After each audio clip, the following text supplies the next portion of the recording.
गुरु नानक जी के चित्र में भी आपको अभय मुद्रा दिखाई देगा। गुरु नानक जी भी कहते हैं कि डरो मत, डराओ मत। और पंजाब से गुरु नानक मेक्का तक गए,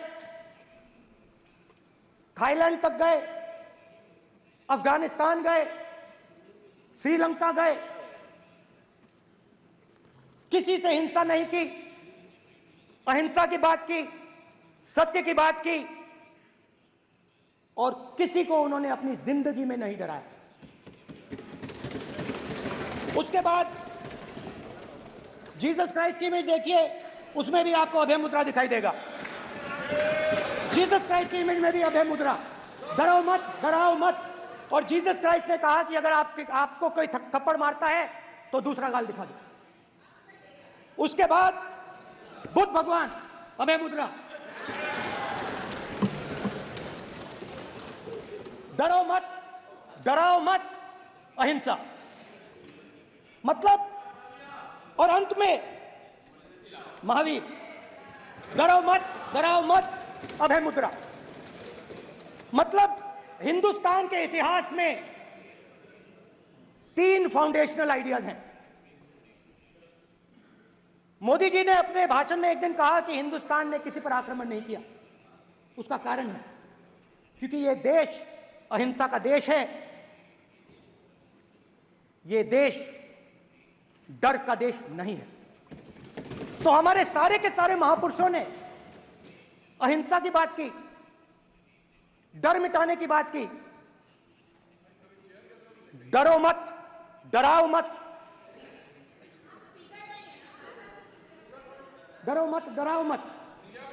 और दूसरी तरफ शिव जी कहते हैं डरो मत, डराओ मत, अभय मुद्रा दिखाते हैं, अहिंसा की बात करते हैं, त्रिशूल को जमीन में गाड़ देते हैं।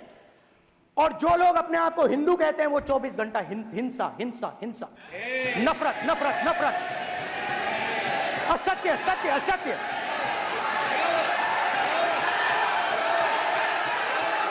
आप हिंदू हो ही नहीं।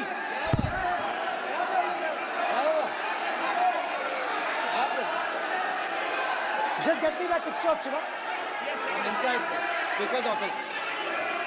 हिंदू धर्म में साफ लिखा है, सत्य के साथ खड़ा होना चाहिए, सत्य से पीछे नहीं हटना चाहिए, सत्य से नहीं डरना चाहिए। अहिंसा हमारा प्रतीक है। अभय मुद्रा, ऐसे कीजिए, ऐसे कीजिए, अभय मुद्रा।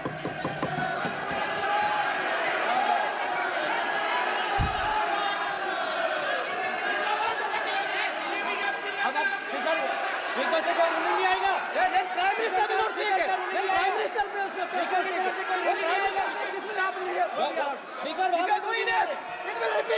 भाई भाई भाई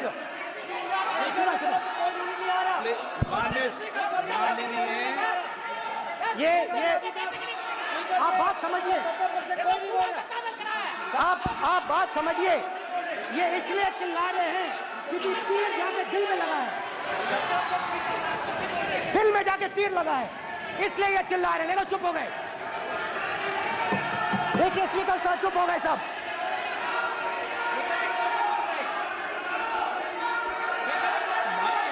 एक मिनट।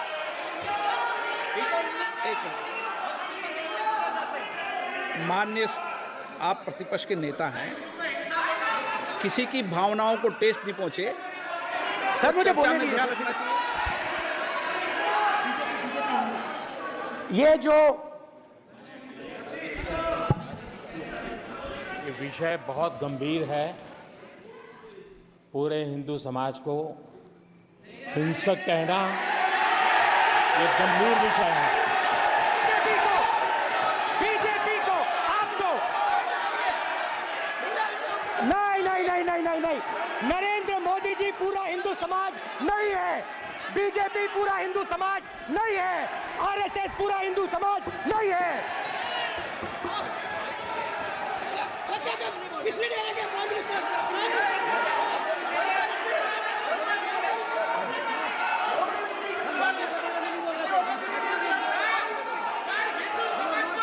भूपेंद्र यादव जी, ये ठेका नहीं है बीजेपी का,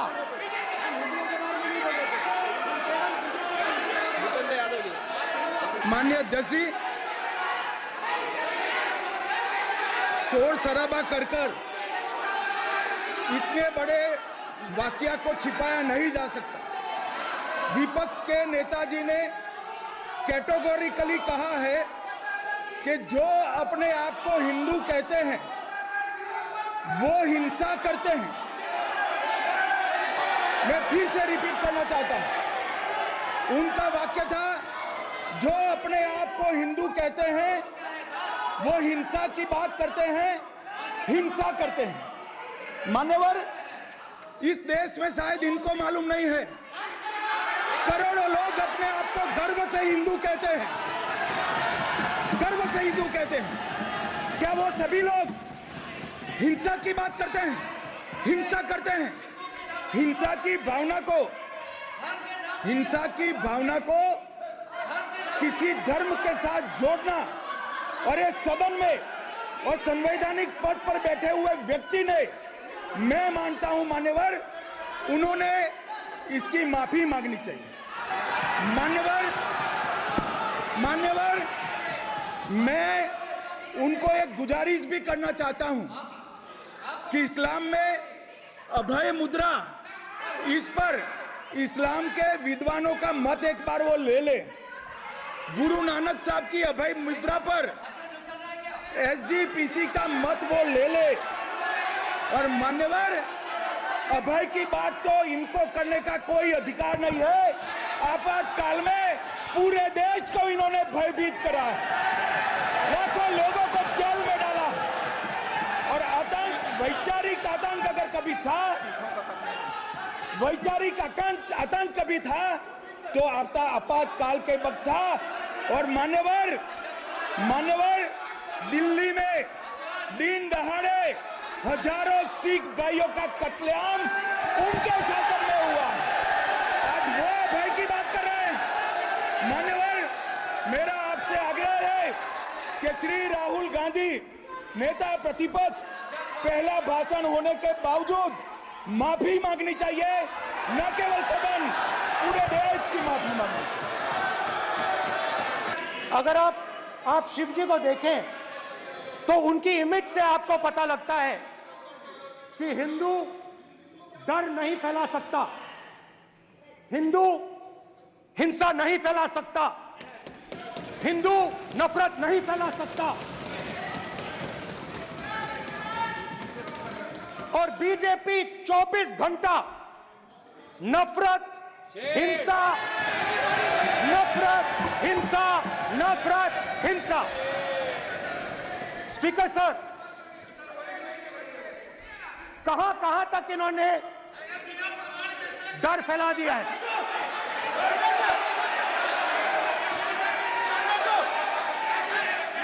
प्लीज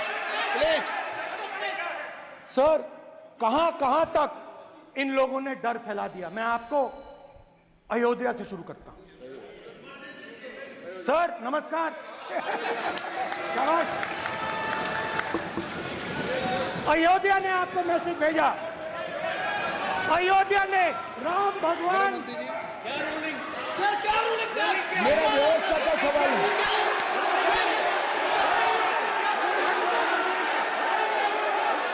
इस सदन के नियमों की पुस्तिका, इससे कुछ सदस्यों को क्या मुक्ति दे दी गई है?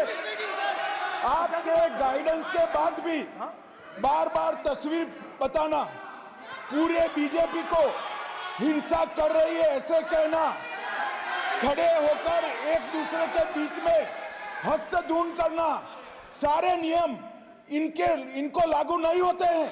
नियम मालूम नहीं है तो ट्यूशन रख ले साहब, सदन इस तरह से नहीं चल सकता है। ये सदन, मेरा आपसे आग्रह है कि ये सदन ऑर्डर में रहना चाहिए, नियमों के अनुसार रहना चाहिए। ये हम सभी सदस्यों का आपसे विनंती है। स्पीकर सर, एक मिनट प्लीज। माननीय सदस्यगण, आप ही किताब राम बताओ। भगवान की जन्मभूमि तो ने, अपेक्षा करता हूं कि अपन इसके नियम प्रक्रिया चले। नो, सब चले। नो, आपने बताया था नियम। नो,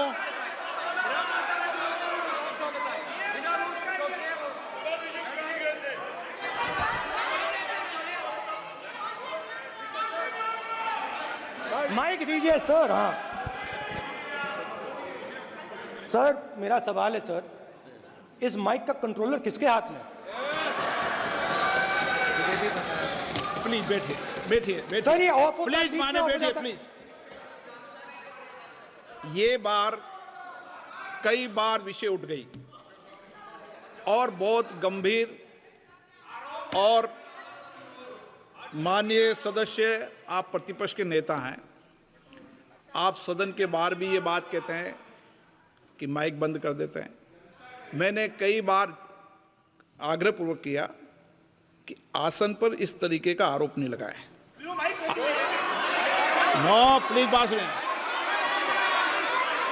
आसन पर सभी दल के, प्लीज, आसन पर सभी दल के लोग बैठते हैं और सभी दल के लोग सभापति तालिका पे हैं, और सब जानते हैं कि एक व्यवस्था होती है, जिस भी माननीय सदस्यों को आग्रह किया जाता है बोलने का वो बोला जाता है, और जिसको आग्रह नहीं किया जाता उसका माइक चालू नहीं होता। आप बोलने के लिए खड़े, आपका माइक कभी बंद नहीं हुआ, कभी बंद नहीं हुआ। आप अगर आसन में जो भी विराज रहे हैं वो अगर आपका नाम नहीं पुकारते हैं तब माइक चालू नहीं होता। ये व्यवस्था हमेशा इस सदन की रही है, पुराने में भी और नए में भी। कभी आसन पे व्यक्ति पर माइक का कंट्रोल नहीं होता। दूसरा, माननीय प्रतिपक्ष के आप नेता हैं और आपसे ये अपेक्षा की जाती है कि आप लोकसभा की प्रक्रिया काल संचार नियम का पालन करें, संविधान की जो व्यवस्थाएं दे रखी है उसकी पालन करें, और सदन में बोलते समय किसी भी धर्म को के ऊपर ऐसा आक्षेप नहीं करें जिससे पूरे देश के अंदर विषय पैदा हो। यह आपसे अपेक्षा की जाती है।